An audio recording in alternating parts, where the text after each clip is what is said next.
Доступное блюдо как для семейного обеда, так и для ужина в кругу друзей. Сладкое мясо этой рыбы может дополнить лишь сочный лук и нежный сметанный соус.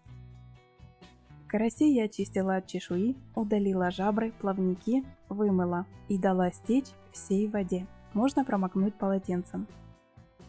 Дальше делаю надрезы на рыбе, так специи и травы лучше впитаются. Рыба не будет деформироваться при обжаривании. И напишите в комментариях, для чего еще делать такие надрезы на рыбе.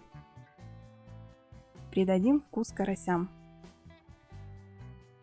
Возьму соль, черный молотый перец, перемешаю и хорошо натираю рыбу снаружи и внутри.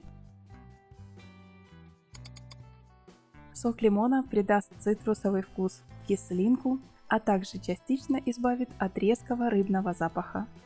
Список всех продуктов вы найдете в описании под этим видео. Пока рыба маринуется, а на это ей нужно 20 минут, подготовлю лук. Его нарезаю кольцами. Дно формы для запекания смазываю сливочным маслом. В сочетании с луком получается карамельная корочка. Часть лука выложу на дно формы. Это будет подушка. Форма у меня с тонким дном, и лук не даст пригореть рыбе. На сковороду наливаю побольше растительного масла для жарки и хорошо нагреваю. Нам нужна хрустящая корочка. Каждую рыбу хорошо обваливаю в муке и выкладываю на сковородку. Обжариваю на сильном огне с двух сторон до золотистой корочки.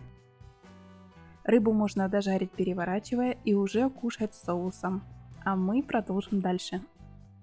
Готовых обжаренных карасей кладу на луковую подушку. И можно уже включать духовку на 180 градусов. Дальше обжариваю оставшийся лук. Можно в этом же масле. Я просто вытерла сковороду бумажными полотенцами, долила масло и высыпала лук. Обжариваю его до золотистого цвета. Это будет очень вкусно. Лук и рыба просто созданы друг для друга. Сметанный соус – это последняя подготовка перед духовкой. Совет из опыта. Берите сметану густую. Она будет держать форму и не только лучше смотреться, но и вкусно кушаться. Чеснок у меня 4-5 зубчиков. На это количество. Выдавила через пресс. Специи для рыбы без соли. Прованские травы или любые другие ароматные специи. Хорошо намазываю соус на рыбу.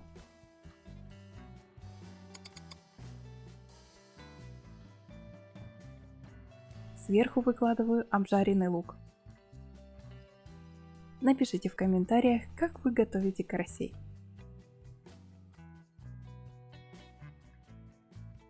Отправляю в уже разогретую духовку на 25-30 минут. Я не хотела слишком зажаривать рыбу, поэтому мне хватило этого времени. Если вы любите зажаристую хрустящую корочку, подержите карасей подольше в духовке. Оставлю в заставках к этому видео несколько рецептов с рыбой. Очень нежное, сладкое мясо.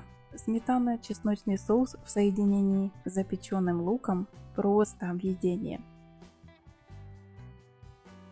Подписывайтесь на канал. Если у вас есть вопросы по этому рецепту, пишите их в комментариях. Приятного аппетита!